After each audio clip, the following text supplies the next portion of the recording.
To set up an automated email that is triggered the first time a student does something in your course, clicks on an item, submits an item, etc., just the first time, you need to follow multiple steps. So let's start by figuring out which item it is that we want the students to click on that will trigger the email.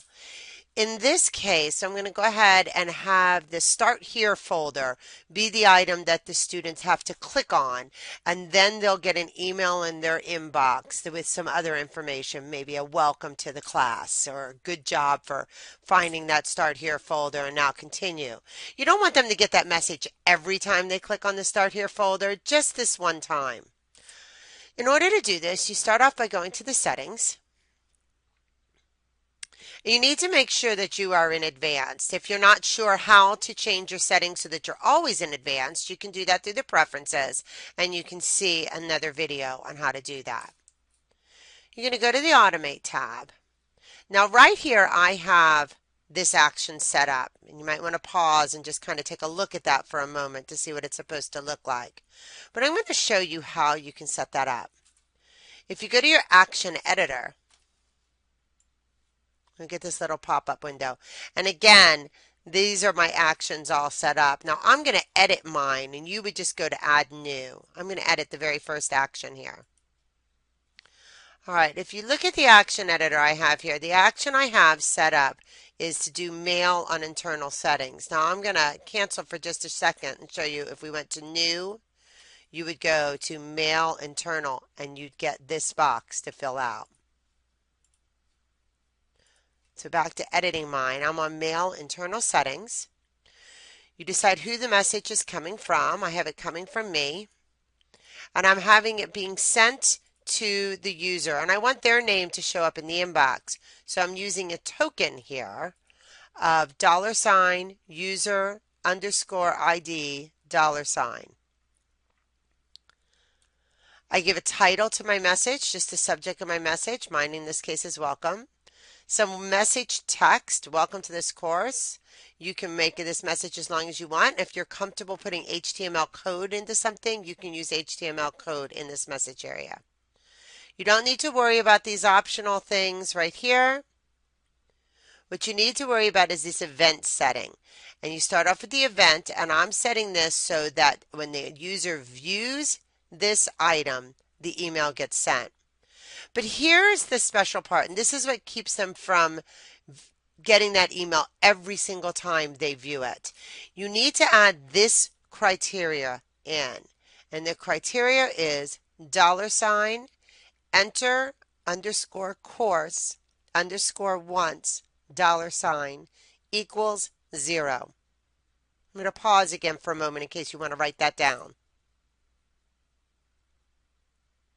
Okay, so that criteria right there is important, and we're going to save that. Now you need to do one other step here to keep them from getting this every single time they go into the course.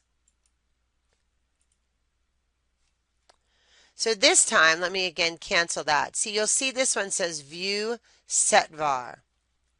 I'm going to go to a new variable. And down here, I could go to Setvar, Sets in Course Environment Variable. All right, and fill it in. Again, I'm going to cancel so we can just see what mine looks like. View. I'm going to edit mine. And when we go to set the variable settings, you are going to put in the words enter underscore course underscore once. And in variable value, you're going to put the number 1. This means that when they enter course one time, it changes that variable to 1. And typically that variable equals 0. Again, if you kind of look over here at our action, and you don't really need to know anything about variables and programming. If you do know something about that, that'll be beneficial. If you just follow the recipe here, you'll be fine. I don't need to know where my spices came from. I just need to know how to follow the recipe. All right, so I have view underscore course once equals 0. They get the message. If they view it, and it's going to set that variable the first time to 1, so that when it's not 0, they don't get the message. Down here in the event that they view it. All right, we'll save that. Save again. Save our folder settings here. And now there's one more thing that you need to do, and you need to come over to the Management tab and go to Environment Variables and add a variable. In this variable area, you're going to add $, enter underscore course underscore once $. So this is what related back to that variable in our actions on the folder. And I'm going to give this variable value 0. So enter course once equals 0, and then it changes again. Okay. Save that. And then you're all set. So I'm going to come back to my Lessons tab here. I'm going to click to double check this. I want to see that I get a message when I click on here. If you notice over in Communication right now, I have 0 messages. So let's see what happens. I'm going to click on Lessons. I'm going to click on my Start Here folder. Okay, my Start Here folder opens up. I have some things for my students to do. If I go over to Communication right now, there is my one message.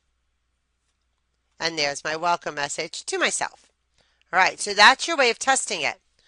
I'm going to tell you though, if you are testing it, you have already done your once. If you need to test it again, you need to go in and remove the environment variable, not from your course, but from your own name. So I'm going to show you how to do that. Go to Management, Environment Variables. There's my big one that I entered for all users. But I'm going to go here and I'm going to find my name. And there's the variable for me. If I edit that, you see that's been changed to 1 because I've clicked on the folder one time. Cancel that.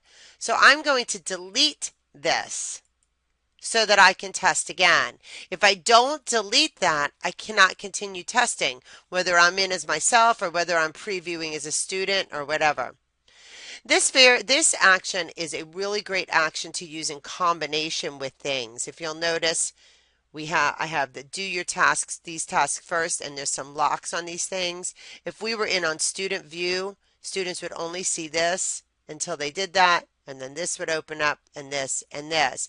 You can see some other of our tutorials on how to open items based on an action and with the use of a password. If you have any questions on this, please contact your St. Petersburg College instructional design technologist.